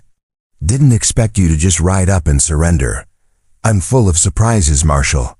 Hayes dismounted, his hand on his weapon but not drawing. You know I have to take you in. There's a warrant, evidence, a trial waiting. I know. Sarah dismounted as well, stood facing him. I'm not going to fight you, Marshal. I'm not going to run anymore. What happened in Tombstone, I did what I thought was right. But I understand that doesn't change the law. So I'm ready to face it. Hayes studied her for a long moment. What changed? 2 days ago, you were running hard enough to cross into New Mexico. Now you're just ... giving up? Not giving up, Sarah corrected. Choosing. There's a difference. She glanced back at the fort, where Blackwood's men were still visible on the walls. Some things matter more than staying free. Some people are worth protecting, even if it costs you everything. Hayes followed her gaze, took in the fort, the soldiers, the situation. What's going on here, Makepeace? What is that place? Nothing you need to worry about, Marshal. Not your jurisdiction. The hell it isn't. That's a military installation on U.S. territory. It's a problem that's solving itself, Sarah said. Trust me, by tomorrow, Colonel Blackwood and his men will be gone. The people who lived here will be free, and nobody else has to die. Hayes's eyes narrowed. You made a deal with him? With whoever runs that fort? I made sure his best option was to leave. Sometimes that's all you can do. For a long moment, Hayes was silent. Then he sighed, pulled out a pair of iron cuffs. I don't understand you, Makepeace. You're wanted for murder, but everyone I talk to says you saved a man's life. You run from the law, but then you surrender to protect strangers. You're either the worst outlaw I've ever met or the best person in the territory. I genuinely can't tell which. Maybe I'm both, Sarah said quietly. Maybe we're all more complicated than the warrants make us sound. Hayes cuffed her hands in front, a small courtesy that said more than words. Maybe you're right. Doesn't change what happens next, though. You're coming back with me. Standing trial. Facing whatever judgment comes. I know. Sarah looked back one more time at the fort, at the valley beyond where the villagers would be packing up and preparing to flee. At the life she might have had if circumstances had been different. Marshal? Do me one favor? Depends on the favor. When this is over, when I'm wherever I'm going to be, send word to a town called Redemption. To an old man named Tom who runs the saloon. Tell him Sarah Makepeace says thank you for giving her a chance to be better. Hayes nodded slowly. I can do that. He helped her mount Copper, her cuffed hands making it awkward, but manageable. The deputies formed up around them, professional and alert. And as they prepared to ride north, back to wherever justice waited, Sarah heard a sound from the fort. The gate was closing. Blackwood's men were standing down, retreating inside their walls. The colonel himself stood on his porch, watching. And as Sarah looked at him, he raised one hand in a gesture that might have been a salute or a farewell. She didn't return it, didn't acknowledge him. Just turned Copper north and rode, the marshals around her, the fort fading behind. They'd ridden perhaps a mile when one of the deputies called out, "Marshal, riders approaching from the east." Hayes reined in, his hand going to his Winchester. But Sarah had already seen them, had recognized the black gelding at their head, Elena and the villagers. Not all of them, maybe 20 riders, the ones with the best horses and the most fight left in them. They rode hard, spreading out in a loose line, cutting off the marshal's route north. No, Sarah breathed. Elena, don't do this. But Elena was already shouting, Marshal Hayes, let her go. Hayes's jaw tightened. Miss, I don't know who you are, but you're interfering with a federal arrest. Stand down. We won't let you take her. Elena's voice carried across the distance. She saved our lives, sacrificed herself for us. We won't abandon her now. The other riders took up the cry, a chorus of voices in English and Spanish. The deputies shifted nervously, outnumbered but better armed. Hayes raised his hand, calling for calm. Listen to me, Hayes said, his voice carrying authority. I understand your loyalty. But this woman is wanted for murder. I have a legal warrant. You can't stop this. Then you'll have to shoot us, Elena said flatly. Because we're not moving. Sarah felt panic rising. This wasn't how it was supposed to go. She'd surrendered specifically to prevent bloodshed, to keep these people safe. And now they were throwing themselves into danger for her sake. Marshal, Sarah said urgently. Please, don't do this. These are good people. They don't deserve to die for me. Then tell them to stand down, Hayes said. Sarah turned in her saddle, looked at Elena and the others. Saw the determination in their faces, the refusal to back down. They'd found their courage, and they weren't going to lose it. Not for her. Not for anyone. And in that moment, Sarah made her final choice. Elena. She called out. Elena, listen to me. I need you to do something.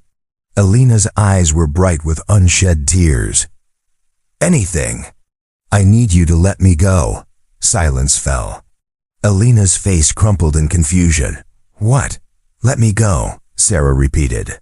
Not from the marshal, from you, from this need to save me. I don't need saving. She smiled, felt her own tears start. You already saved me. All of you. You reminded me that there are things worth fighting for, worth sacrificing for. You gave me back something I thought I'd lost. Your freedom? Elena asked. No, Sarah shook her head. My purpose. My father spent his whole life taking from people. I've spent mine trying to be different, but I didn't know what that meant until I met you. Until I saw people willing to stand up, even when they had nothing. Until I understood that sometimes the bravest thing you can do is trust others to be better than you fear they'll be. She looked at Hayes. Marshall, I killed those men in Tombstone. That's true. But I did it to save a life. The trial will prove that or it won't. Either way, I need to face it. Not because the law demands it, but because running makes me my father's daughter. Facing consequences makes me myself. Hayes's expression softened slightly. That's mighty philosophical for someone looking at a noose. Maybe, but it's true. Sarah looked back at Elena. Go home, rebuild your village. Make it somewhere good, somewhere kids can grow up safe. That's how you honor what happened here. Not by dying for me, but by living for something better. Elena's tears fell freely now. But slowly, she nodded. Raised her hand, signaling the others. One by one, the villagers turned their horses, began riding back toward the valley. Elena lingered longest. If you hang, then I hang, Sarah said simply. But you'll tell the story, right? About the day a whole village stood up to a tyrant and won? About how sometimes courage isn't about never being afraid, but about doing the right thing despite the fear. I'll tell it, Elena promised. Every word. She rode away, and Sarah was alone with the marshals again. Hayes watched the villagers depart, then looked at Sarah with something that might have been respect. You could have used them, he said quietly. Could have let them fight for you. Maybe even escaped in the chaos. I could have, Sarah agreed. But that would have made me the person the warrant says I am. And I've decided I'm someone different. Hayes mounted his horse, gestured for the deputies to do the same. For what it's worth, Makepeace, I hope the judge sees it that way too. Because I'm starting to think you might actually be innocent, or just guilty of trying to do right in a world that doesn't always reward it. Maybe that's the same thing. They rode north into the afternoon sun, leaving the valley and its people behind. Sarah didn't look back. Didn't let herself think about what might have been. Just rode forward toward whatever justice or injustice waited. The trial took place 6 weeks later in a courtroom in Santa Fe that smelled of old wood and older tobacco. Sarah sat at the defendant's table wearing clothes the court had provided, simple but clean. Nothing like the trail gear she'd lived in for months. Her hands were unbound, a courtesy Hayes had argued for. Around her neck hung a small silver cross, a gift from Father Domingo, that had arrived in the mail with a note saying simply, "Faith carries us through darkness." The prosecutor was a sharp-faced man named Caldwell, who'd made his reputation putting outlaws away. He laid out the case with clinical precision. 3 men dead in Tombstone. Sarah Makepeace, daughter of the notorious Black Jack, seen drawing her weapon. No dispute about who pulled the trigger. The law was clear. This isn't about whether the deceased were good men, Caldwell told the jury. By all accounts, they were not. But the law doesn't distinguish between good and bad victims. It distinguishes between legal and illegal killings. And what Miss Makepeace did that day was murder. 3 counts. She deserves to hang. Sarah's defense attorney was a younger man named Morrison, appointed by the court because she couldn't afford anyone else. He tried his best, calling witnesses who testified to the beating, to Sarah's warnings, to the fact that she'd stayed to help the victim, even knowing it would mean arrest. But Caldwell was good at his job. He made it about precedent, about the dangers of vigilante justice, about how letting killers walk free, no matter their reasons, meant the death of civilized society. The jury deliberated for 4 hours. When they came back, the foreman was an older rancher with sun-weathered skin and tired eyes. He stood, cleared his throat, and read the verdict. "We find the defendant guilty on all 3 counts of manslaughter." Not murder, manslaughter. The courtroom exploded. Caldwell was on his feet protesting. Morrison was celebrating quietly. The judge, a stern woman named Blackwell, no relation to the colonel, Sarah had been assured, hammered for order. "The jury has spoken," Judge Blackwell said firmly. "Miss Makepeace, please stand." Sarah stood, her legs somehow steady despite the churning in her stomach. "The jury has found you guilty of manslaughter, which carries a lesser sentence than murder. However, you still took 3 lives. The law demands accountability." The judge paused, consulting papers. "I've reviewed your case extensively. Read the witness testimonies, considered the circumstances, and I've decided on a sentence of 5 years hard labor, with the possibility of parole after 3 years for good behavior. 5 years. Sarah felt the weight of it settle on her shoulders. Not a death sentence, but not freedom either. 5 years in a territorial prison, breaking rocks or sewing uniforms or whatever labor they'd assign her. But she'd be alive. And in 3 years, maybe, just maybe, she'd get another chance. However, Judge Blackwell continued, and something in her tone made Sarah look up. "I've also received a petition. One signed by over 100 citizens of a village called Santa Maria del Valle, all testifying to acts of heroism and selflessness you performed after fleeing Tombstone. Letters from a Marshal Hayes vouching for your character. And a rather extraordinary testimony from a Colonel Blackwood, apparently a territorial militia officer, stating that you helped prevent a civilian massacre." Sarah's eyes widened. Blackwood? That snake had testified for her. "Given these extraordinary circumstances," the judge said, "I'm suspending your sentence. You'll serve 6 months in the territorial facility here in Santa Fe, followed by 5 years of supervised probation. During that time, you'll report monthly to a probation officer and perform community service. Any violation means you serve the full sentence. Do you understand?" Sarah could barely speak. "Yes, Your Honor." "Then we're adjourned. Marshal Hayes, please escort the defendant to the facility." The courtroom cleared slowly. Sarah felt numb, unable to process what had just happened. Not 5 years, 6 months. It was more mercy than she dared hope for. Hayes walked her out through a side door, away from the crowd. "Looks like those villagers came through for you." "How?" "They're poor. They barely have enough to survive. They pooled their money. Hired a lawyer to file the petition. Traveled here, some of them, to testify in person. That woman, Elena Cortez? She spent 2 weeks camped outside the courthouse, making sure every reporter and politician in Santa Fe heard your story." Hayes shook his head. "I've seen plenty of people claim they'd die for their friends.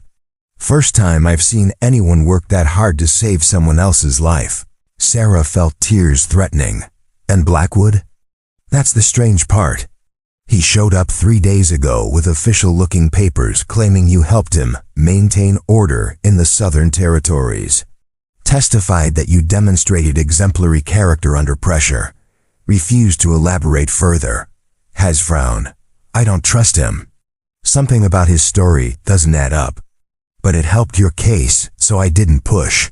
He's covering his tracks," Sarah said quietly. "Making sure no one looks too closely at his operation. If I'm a hero who helped him, then no one questions what he was doing down there. Probably.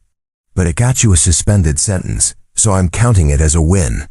Hayes stopped outside a building marked Territorial Detention Facility. 6 months, Makepeace. Keep your head down, do your time, and you get a second chance. That's more than most people get. I know, Marshal, and thank you for treating me like a person instead of just a name on a warrant." Hayes's weathered face softened. "You reminded me why I took this job. Not to chase down everyone with a price on their head, but to protect people who can't protect themselves. You did that in Tombstone. Did it again in that valley. Maybe the law doesn't always get it right, but sometimes justice and righteousness line up." He tipped his hat. "Good luck, Miss Makepeace. I hope I never have to arrest you again." "You won't, Marshal. I promise." He led her inside, and the door closed behind them. Sarah stepped out of the detention facility into spring sunshine, blinking at the brightness. 6 months of gray walls and regulated schedules, and suddenly the world was too big, too bright, too full of possibilities.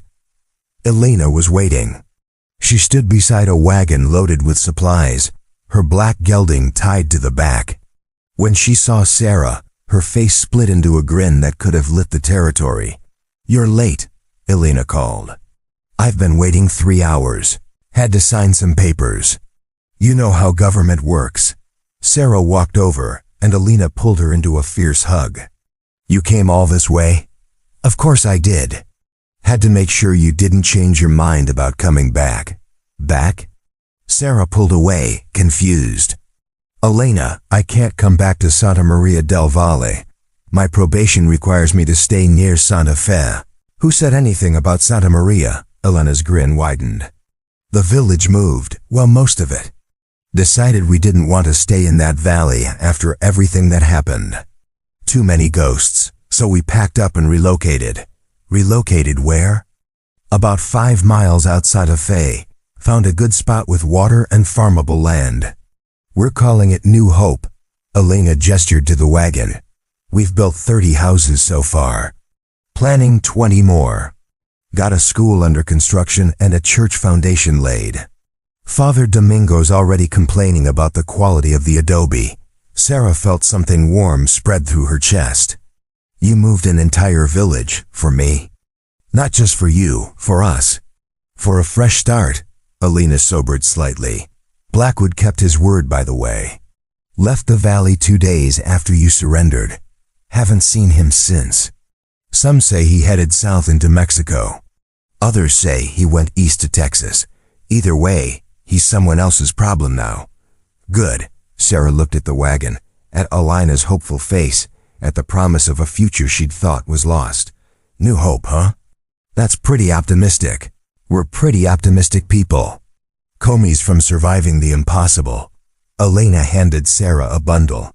"Here, early welcome home present." Sarah unwrapped it.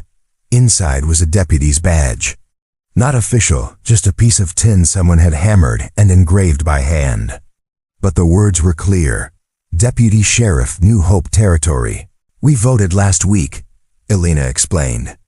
"Decided we needed proper law and order if we're going to be a real town. The position's yours if you want it.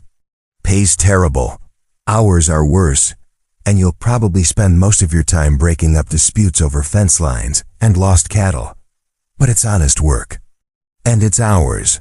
Sarah turned the badge over in her hands. Her father had spent his life running from the law. She'd spent hers running toward it and away from it in equal measure. But this wearing a badge not because she had to, but because people trusted her to, this was something different. This was choosing who she wanted to be. "What about my probation?" Sarah asked. "Community service requirement?" "Turns out being deputy sheriff counts as community service. I checked with your probation officer. She approved it." Elena's smile turned sly. "Might have mentioned that you'd be keeping law and order for 100 formerly oppressed people." She seemed to like that. Sarah pinned the badge to her shirt. It sat light over her heart, a weight she'd carry gladly. "Okay," she said. "Okay, yes, I'll be your deputy sheriff. But I warn you, I'm terrible at paperwork. Lucky for you, we have Carmen for that. She's excited about setting up a proper town administration." Elena climbed into the wagon seat, offered Sarah a hand up. "Come on, everyone's waiting. We're having a celebration tonight. Roast pig, music, dancing. The works." They rode toward New Hope, the spring sun warm on their faces, the future stretching out before them like unwritten pages. Sarah thought about her father, about all the choices that had led her here, about Tombstone and Redemption and Santa Maria del Valle, about cages and marshals and moments where everything could have gone differently, about the man in the cage who'd looked at her and whispered, "Leave me. Save yourself."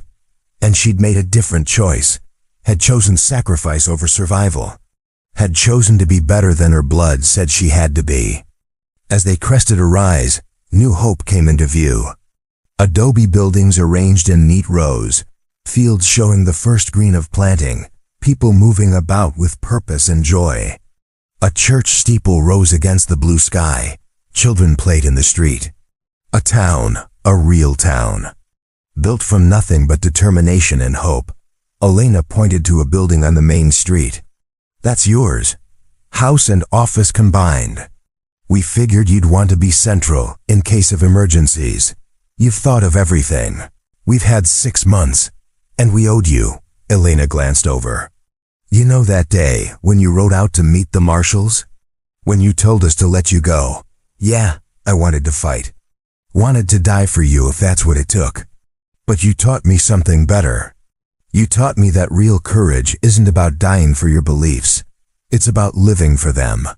Building something better. Making sure the sacrifice means something. Sarah felt tears prick her eyes. You're the one who taught me that. You and your father and everyone in that village who refused to give up. Then I guess we taught each other. Elena pulled the wagon to a stop in front of Sarah's new home. Welcome to New Hope, Deputy Makepeace. Try not to shoot anyone on your first day. Sarah laughed a real laugh, free and full. I'll do my best. She climbed down from the wagon, stood in front of her new home with the tin badge over her heart, and the weight of her father's ghost finally settled into something she could carry. Not gone ghosts never fully left but transformed. Turned from a burden into a reminder. A reminder that every day was a choice, between taking and giving, between running and standing, between the easy path and the right one. People emerged from the buildings, calling her name. Senator Montoya, Carmen Reyes, Diego Torres, Father Domingo leaning on his cane but grinning, Miguel, fully healed with Isabella at his side. Children she'd never met, born into freedom because of choices made in cages and courtrooms. And at the center of it all, Elena, her friend. Her savior, in ways both of them were still discovering. Sarah Makepeace had spent her whole life trying to outrun her father's legacy. Now finally, she understood she didn't have to run anymore. Didn't have to be perfect. Just had to keep choosing, day after day, to be better, to stand for something, to protect those who couldn't protect themselves, to cry out when it mattered most, don't save me, save them, and in that choice, find salvation after all. The celebration that night was everything Elena had promised, music and laughter and food shared among friends.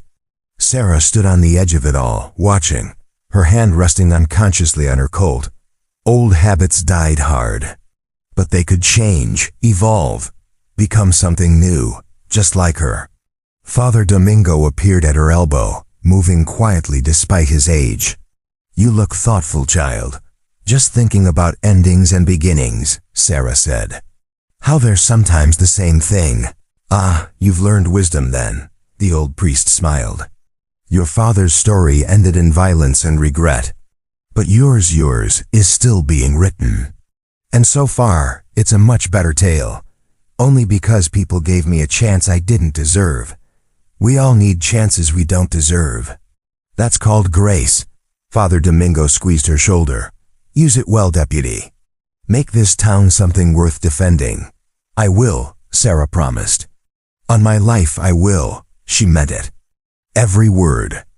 And as the stars came out over New Hope, as the music played and the people danced and the future opened up like a flower in the desert, Sarah Makepeace finally understood what it meant to be free, not to run without consequences, not to take without giving back, but to choose, truly choose, to stand for something bigger than yourself, to protect the innocent, to build instead of destroy, to transform pain into purpose and fear into courage.